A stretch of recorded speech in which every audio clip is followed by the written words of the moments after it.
Hello everybody, how's it going, and welcome back to another RuneScape update. This is probably going to be the bigger one of the month this month, and it's the last one of June as well, June 27th. We're coming out of June into July, into the summer months, so that's kind of crazy. Jeez, the year's just flying by. 2016 is like just absolutely flying by, thank God, honestly. But today we see Telos, or Telos, however you want to pronounce it. I've seen both before. People are like, it's this one. I've seen both. I think the official pronunciation is Telos, though. It is RuneScape's toughest boss, so they're touting. There's also Manticore Weapons coming out, and there's a Telos Contest as well that they're hosting as well, which is kind of nice. But we'll go into Telos first, because he's the biggest update of the day, so we'll get that out of the way for you.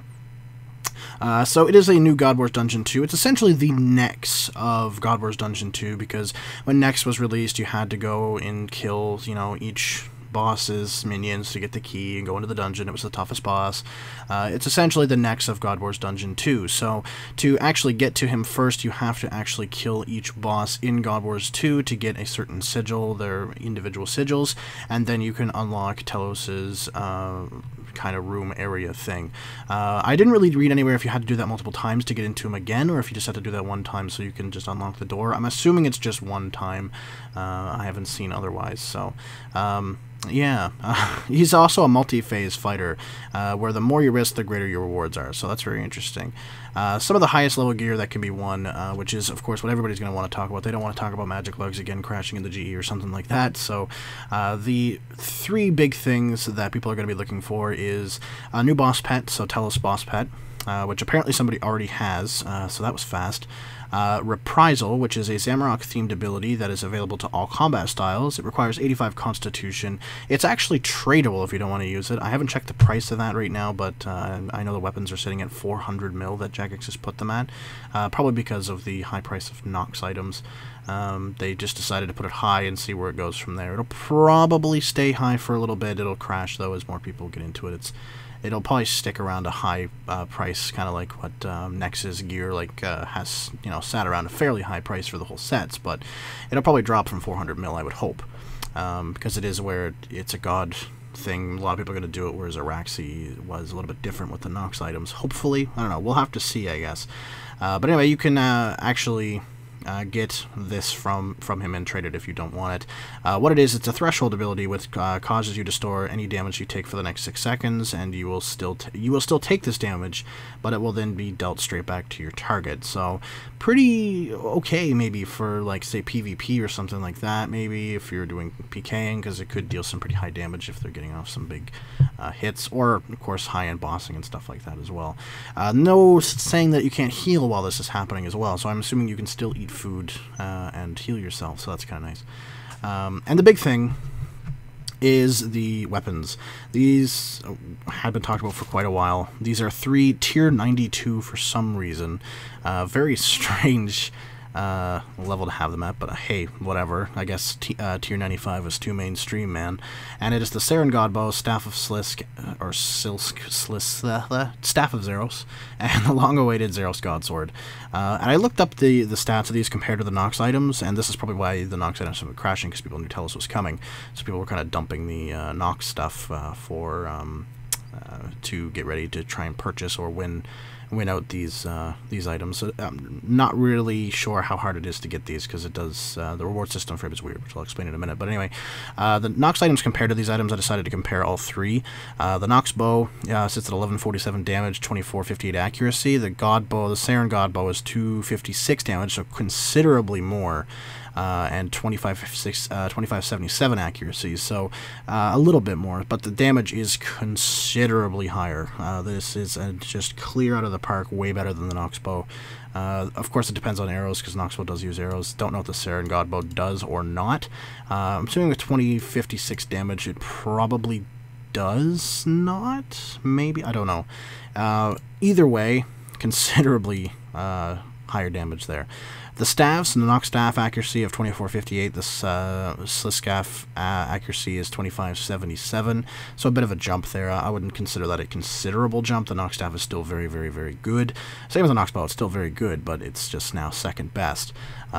So it's a bit of a jump, but not too high. The Scythe and the Godsword are the ones that are everybody's going to be really watching, because the Nox Scythe is the highest priced Nox item. Even though they are crashing, it's still very, very high. Its damage of 2011. The Telos Godsword's damage is only 2056, so keep that in mind. It's not that much higher, only about 45 points higher damage out of the Godsword. Plus, I don't believe the Telos Godsword does area damage like the Nox Scythe does. So they're a bit of a different weapon set, really and truly. Depends on how you want to do it. I have a feeling Nox Scythe is still going to be your best PvM trainer. So if you want to get up that stuff in like Abyss and whatnot, the Nox Scythe is still going to be your go-to guy. However, the Telos Godsword is going to be probably your go-to guy for stuff like bossing, for stuff like God forbid PvP, but like, you know, bossing and stuff like that, Telos Godsword is going to still be your king. Its accuracy as well is 2577 like everything else. The accuracy of the Nox Scythe is 2458, so the Godsword and the Scythe, not as big a jump as I thought there would be, and the Scythe, of course, because it has that area damage, is probably still going to keep, I mean, it's crashing, but it's probably still going to keep its top spot for most expensive Nox item. I have a feeling the bow is going to be what drops the most, just because the Saron God bow's damage is just almost double the Nox bows, which is insane. So that's probably going to be the one that really hits home. It's a strong range weapon compared to other range weapons. The Nox bow, while strong, is definitely still kind of subpar compared to the Nox staff and Nox Scythe. They have just considerable more to them. Because the Nox Staff's damage depends on spell use, so if you have 99 Mage and you're using a high-end spell, it's gonna, you know, knock the Nox's bow's damage out of the park. But anyway, that's the weapons, so you kind of know now how they compare to the Nox stuff. So if you were thinking about picking up Nox stuff, maybe wait a little bit for them to bottom out first. The staff is sitting at about 138 mil in the GE, and it's selling for around 131. The bow I didn't actually check because I own it, and the Scythe is sitting around 230, I think.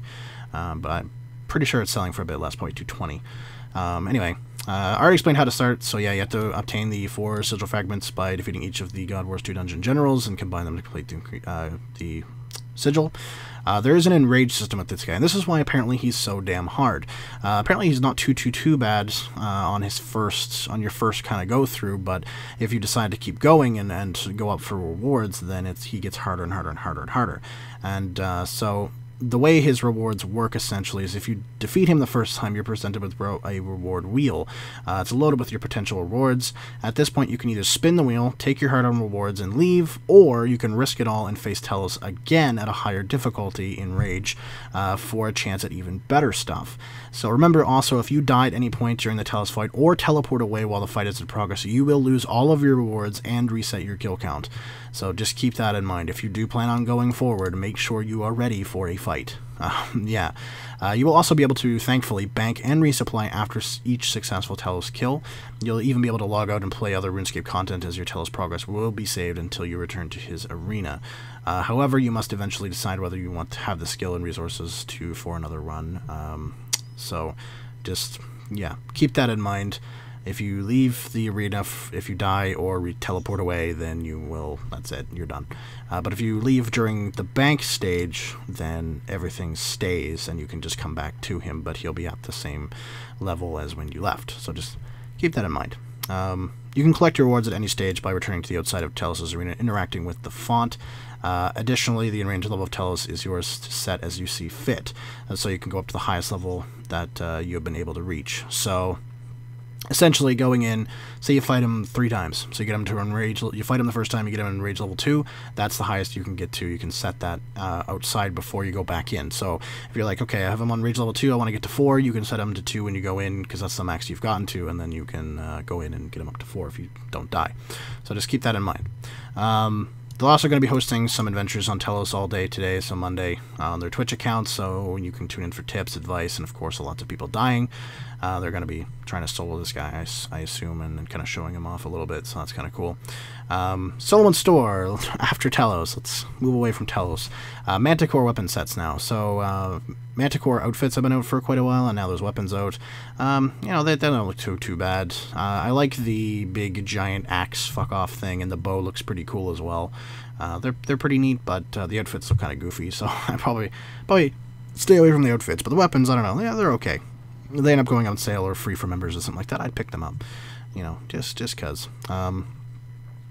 Yes, in other news, the last thing, win a membership and a signed concept art by taking on Telos. So as you read above, and as I said above, Telos promises to be a pretty good challenge, but people who can defeat him in their anime guardian will get some cool rewards. So, as well as the awesome god weapons and shit, you can also win 6 months of membership, a signed t-shirt, and signed concept art from the development team by taking on the new boss. So it starts today and ending at reset on the 10th of July. They'll be tracking the players with the highest number of Telos kills, the Telos kill at highest in rage, and the player with the highest kill streak. So the 3 players who claim the first place in those categories will each receive the prize package as detailed above. On top of that, anybody who defeats Telos in this time period will be entered into a draw to receive the same prizes, and the 2 lucky winners will be picked. The more kills you have, the more entries you'll have into the sweepstakes, so the more chances you have to win. So if you don't get top, don't fret. However many kills you have, that's how many entries you have into it, which sucks because I probably can't kill Telos. I'm pretty terrible at bossing. I've only really just kind of started to get into bossing, so yeah, and I really don't have the skills to take on the hardest boss in the game. Not happening. So, wah, wah. But yeah, he seems pretty cool, and the weapons are definitely pretty neat. It's cool to see a Zeros God sword. It's cool to see that bow that's just like insane. And it's nice to see a new boss. He's pretty cool looking too. So some of my clanmates have taken him on and stuff. They said he's a really fun boss as well. He's a lot funner than Rax. So I mean, if you want to take him on and you thought Araxi was terrible, then this guy apparently is way, way better and way more fleshed out. So, you know, go give him a try. Other than that, though, guys, I will see you all next time. Peace.